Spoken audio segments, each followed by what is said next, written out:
Ya.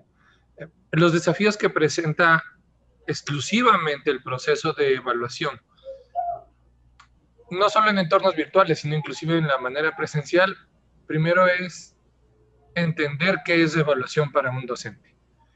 Muchos creen que solo es el proceso final, otros creen que solo se hace al inicio o al final como diagnóstico, y otros dicen que no, que es al principio, en formación y al final. Realmente la evaluación es un proceso dentro de las estrategias metodológicas en cualquiera de sus ámbitos que se hace en todo momento. Inclusive se lo realiza a través de gestos o de la manera en que una persona expresa una idea. Tú ya estás evaluando. Lo que no pones es una calificación. Entonces, en lo virtual se pierde ese contacto directo que se tiene en el salón de clases. Es decir, tú no sabes la reacción de sufrimiento o de alegría que puede tener un estudiante cuando no entiende un contenido o le cuesta mucho resolver un problema en los diferentes campos de estudio. Entonces, este es el primer desafío que se enfrenta. El hecho en la virtualidad, ¿no? El hecho de que no estén presentes y puedan observar ciertos gestos, movimientos, tics nerviosos que son perceptibles cuando están en la manera de la presencialidad.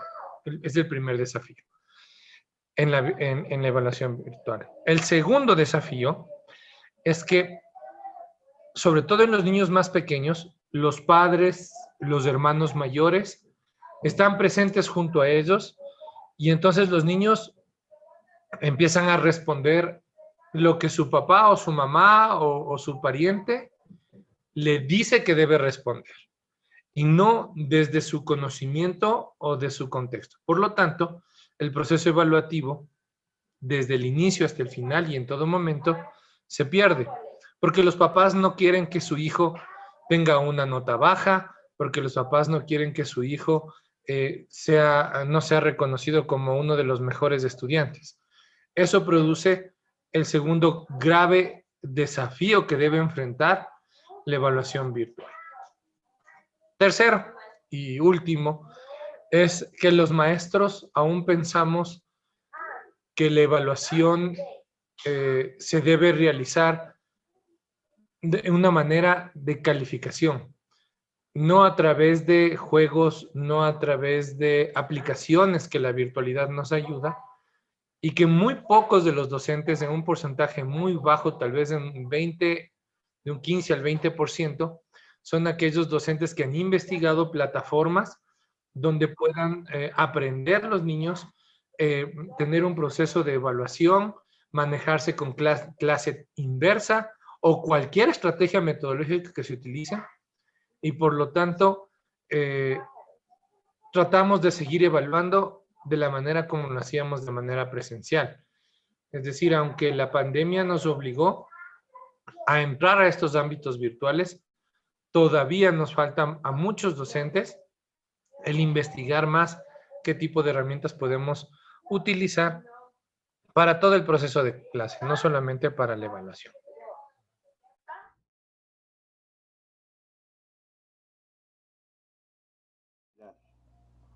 Como ventajas podemos encontrar, yo creo que solo una, que es muy amplia. Encontrar muchas herramientas que puedas tú utilizar en todo el proceso de enseñanza y en especial en el proceso de evaluación.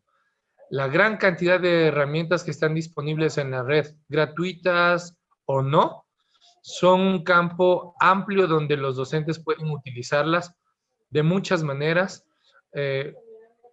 a través de gamificación, a través de complejidad, a través de desarrollo del pensamiento y lector. Pero desventajas sí tenemos muchas. La primera es que al estar en un ámbito virtual, no sabemos quién se encuentra alrededor de los estudiantes. O sea, no podemos tener una cámara de 360 grados para decir que el estudiante está solo y por lo tanto no se los puede observar en su totalidad si es que realmente el 100% lo responde. Segundo, hay estudiantes que, por ejemplo, sobre todo en grados superiores, que abren su presencialidad, encienden su cámara, se presentan y luego apagan la cámara y siguen haciendo sus otras actividades como dormir mientras el maestro está dando la clase y no puede hacer un proceso de seguimiento evaluativo de cómo está llegando el conocimiento al estudiante. Esto pasa inclusive y con mayor intensidad en la universidad, con los estudiantes universitarios. Entonces, esa es una gran desventaja. El hecho de que los estudiantes no tengan conciencia aún de que el proceso de enseñanza-aprendizaje es determinante para su vida. Normalmente las personas que ya trabajan y estudian, ellos sí tienen conciencia. Los universitarios que están en los últimos niveles de su carrera también tienen esa conciencia de estudiar y de que eso les va a servir para la vida. Pero nuestros chicos desde octavo en adelante y los primeros años de universidad todavía piensan que es algo obligatorio, impuesto por sus padres y que tienen que estar sentados aprendiendo y no lo han concientizado de que eso les va a servir para un futuro. Los más pequeños tampoco lo han hecho, no han concientizado eso, pero la orden de la mamá o del papá produce que ellos se sienten a aprender algo de lo que se está desarrollando. El inconveniente más grave que se presenta con estos niños pequeños de educación básica hasta séptimo grado es que sus padres no pueden estar presentes todo el tiempo, ya que muchos trabajan y tienen otras actividades que hacer o incluso están en teletrabajo y entonces se pone a cargo de estos niños a los abuelitos, a los hermanos, que lo único que les interesa es que terminen su actividad y punto. Y eso hace que este proceso de seguimiento, no le vamos a llamar evaluación, sino seguimiento, sea muy complicado. Esa es una desventaja total con respecto a eso. Y eso produce, pues, que cuando lleguen ya el último punto de la evaluación, que es el examen, busquen cualquier manera de hacer trampa, de copiar, porque no hay esa conciencia de aprendizaje, sino que solo tienen una conciencia de tener una buena nota y pasar el año.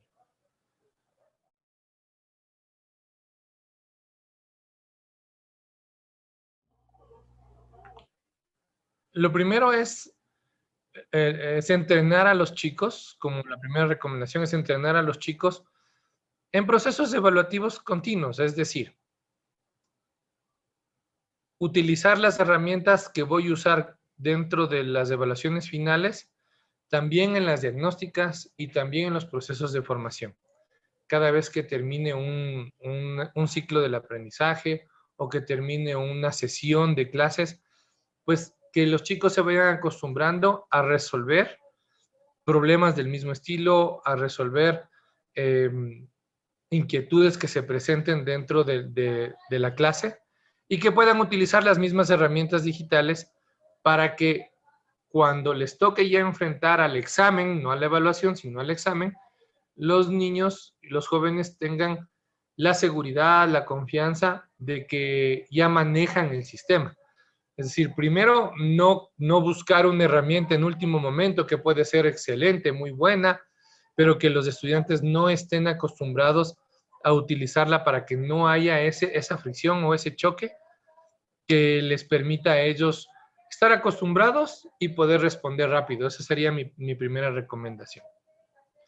La segunda recomendación es que de alguna manera hacer que la familia, no el niño, que la familia sea consciente de que el proceso evaluativo es un proceso que ayuda al niño a encontrar sus errores y mejorar.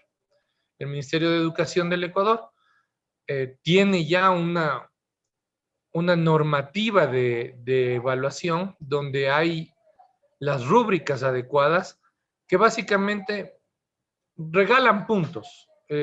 Son fáciles de conseguir los puntos para los estudiantes y que no está determinado un 100% por la evaluación. No está determinado por un examen, no está determinado por la presentación de un proyecto o un trabajo, sino que está determinado más bien por cuándo lo presentó, por de qué manera lo presentó, si es muy ordenado, si está acorde al tema y si es que es puntual. Es decir, el Ministerio de Educación trata de medir ahí algo de valores,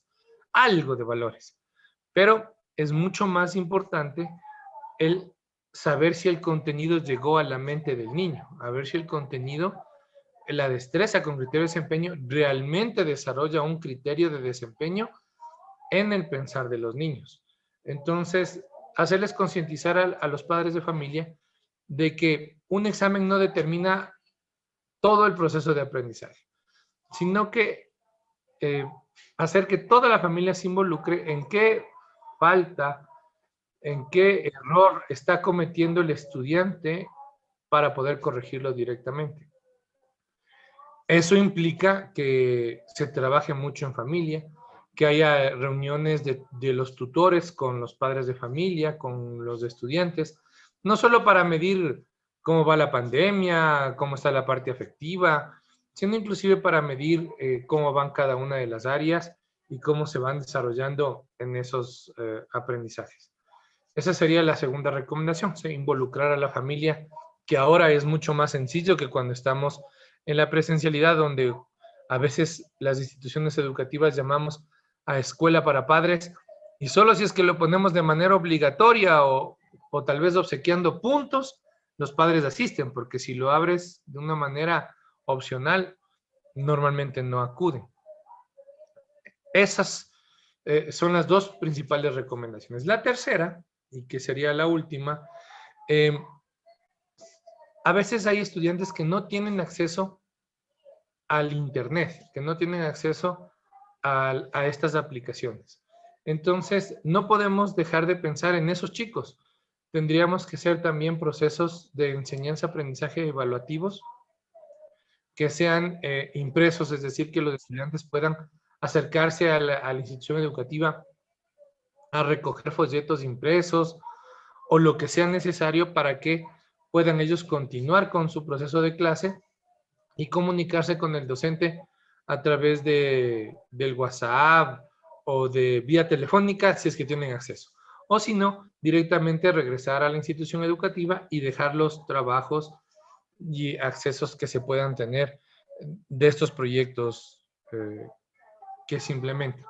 O sea, no olvidemos que muchos de nuestros estudiantes no tienen acceso a Internet o si lo tienen es muy limitado y que no pueden asistir continuamente a clases.